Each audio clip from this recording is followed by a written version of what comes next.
And welcome back, everybody, to the special New Year's edition of RFL here. Now, when we take a look back, we turn our attention to the issues and what single issue stuck out most to our panel as the biggest of 2013. Dominic. Mine by far that I think interacts and impacts everyone that's watching us tonight has to be the gridlock in Congress and how Congress, it appears, has turned its back on the poor. Now, one can say the Democrats went along with that to get a deal so that they can be able to sign on the dotted line for something, but you had the issue of the unemployed that ran out just the other day. You have the issue of not anything getting done. And finally, you know, it's a good thing that our Speaker and the House Speaker Boehner finally had enough. He had enough of his own Tea Party Republicans. And so, you know, in just a few hours, 2014, Richard, it's going to be very interesting to see what the Speaker does going forward this year with his raucous caucus. I like it. Worst Congress of all time by one of the reasons. He's a poet, didn't even know it. I think one of the consequences is, I think it's become a punchline, oh, Congress, lowest approval rating ever. That almost gives them nothing to lose, which makes it even more dangerous, that there isn't any embarrassment or shame attached to the inaction. And it's becoming too much of a new normal, I think, for the public here. Okay, now I want to get next here what you have to say, Mr. Whitman, in terms of the issue that you think defined this past year. And I'm guessing it's probably one that we've been talking about quite a bit on the show. It's actually two that I couldn't settle on this one. The first one is same-sex marriage, which started as still an issue of contention, and we got a Supreme Court ruling, and we got Don't Ask. And all of this movement has been so quick that by the end of the year, in December, we had New Mexico and Utah legalize same-sex marriage by court decisions on consecutive days, and it barely made the news because we're up to 18 states in the District of Columbia now. The other one harkens back to my person of the year, and that's the NSA. We're finally having this debate about our private security and about the role of government when it comes to spying on us. Big Brother. This is a debate that has been a decade overdue, and we're finally having it. 2014 is going to be huge with this, with multiple court cases. How far can the government go? It's a question. It's going to be an interesting question to see how we answer it in 2014. Can anybody here think of anything in their lifetimes as an issue that has changed so fast, so radically, like gay marriage? I mean, I was looking at Indiana, red state. Now, the governor and the Republican legislature are afraid to put this thing up because they were putting an amendment here that, you know, definition of marriage, it's got to be man or woman.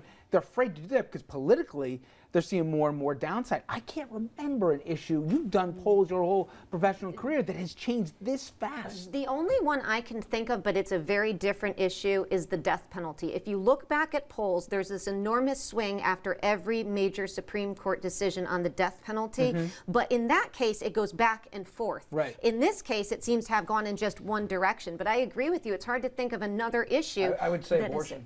I would say, I mean, if you look at the Roe v. Wade decision and its timing, and across this country where a lot of it's split based on what state you are in and so forth, I think it's a common decision that people face every day in this country, and it's always going to be there. But that's been consistently polarized. Right. Now, you go to the generation, let's say 30 and below, and you talk about same-sex marriage, they all but laugh at you to think that this is even a debate or an issue. And this is even for conservatives, too. The numbers bear it out. And the only other issue I can think that may hit this point is marijuana. Yeah. Is actually the use of marijuana. Because it's the same kind of thing when I talk to young people, they kind of scratch their head as to why is this even an issue if you should be able to take medical marijuana, for instance. So I think that may at some point, but I don't think this dramatically.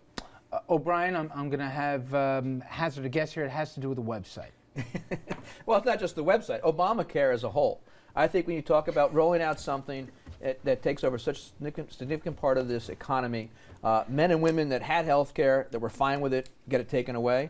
Men and women that didn't have it think they have it, and I think in the coming year you'll have a lot of problems where it actually I called it not a rollout, but a stumble out on air a couple weeks ago. Absolutely, but it's still tempered at all? It's still a good line. Oh, good. is it tempered at all that it's now 2 million that have signed up? The numbers seem to be growing. But no debate. It was an awful rollout, but no, could we be talking about next year that this is a success, not a failure? I was fine with my insurance. I had to, by a certain date and time, a week ago at this point now, I guess it was, step up and make sure I had new insurance, and everyone else had to do that. And the horror stories, that was just signing up, are coming forward now. People that are pregnant and due on tonight versus tomorrow, it's going to be a very big decision in what happens in their life now with deductibles. People that thought they had insurance because of this aren't going to have what they thought they had, and it's terrible. I know this is a big issue in your eyes too this past year.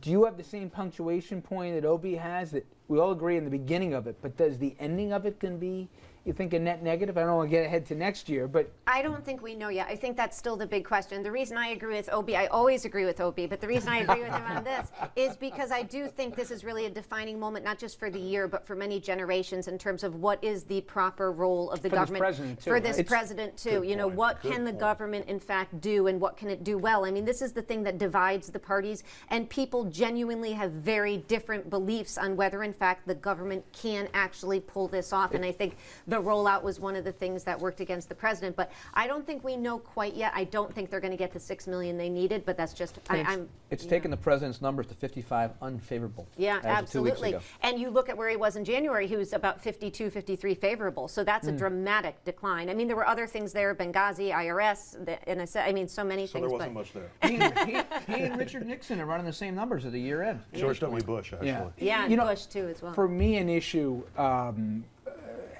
was really Newtown and guns, and it was an issue that had a lot of passion and a lot of emotion, but very little action at the end of the day, at least as related to Washington. When you look at how much has actually changed from on a federal level in terms of guns, renewing a ban on plastic guns, who would have ever thought after Newtown, after those 20 little children, and the 6 heroic adults, that we would be where we are right now? I certainly didn't. And where you were just talking a minute ago about the belief in government, that government can do something, when's the last time 90% of Americans agreed on anything? And they did, on background checks, universal background checks, and still we couldn't even get that through. So whether we add that to the list of failures for Washington, but it was, to me at least, I never would have thought 2 months after the tragedy that at the end of the year we would have been where we are. And we've seen so many other tragic shootings, including this week.